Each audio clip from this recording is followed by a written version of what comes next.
Hi friends, நம்ம lining blouse stitch பண்ணும்போது அதோடைய பேக் நெக் மெஷர்மெண்ட்டு இப்படி ரெண்டாக மடித்து போட்டு ஒன் சைடு தான் நம்ம இந்த மாதிரி ட்ராயிங் பண்ணுவோம்.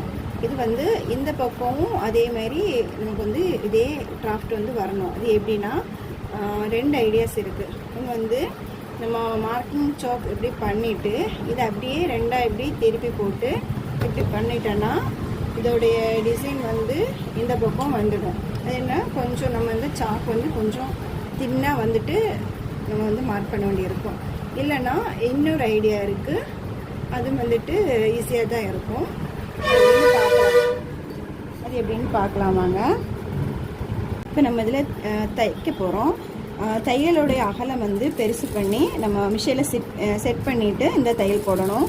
ஏன்னா அது தைச்சதுக்கப்புறம் நம்ம ஈஸியாக பிரித்து எடுக்கலாம். அதுக்கு தான் இந்த தையல் இப்படி போட்டதுக்கப்புறமா இந்த பக்கமாக திருப்பி பாருங்கள், இதில் அப்படியே வந்து மார்க் பண்ணிக்கலாம். இந்த மார்க்கிங் பண்ணதுக்கப்புறமா தையல் வந்து நம்ம அப்படியே ஈஸியாக பிரித்து எடுத்துக்கலாம்.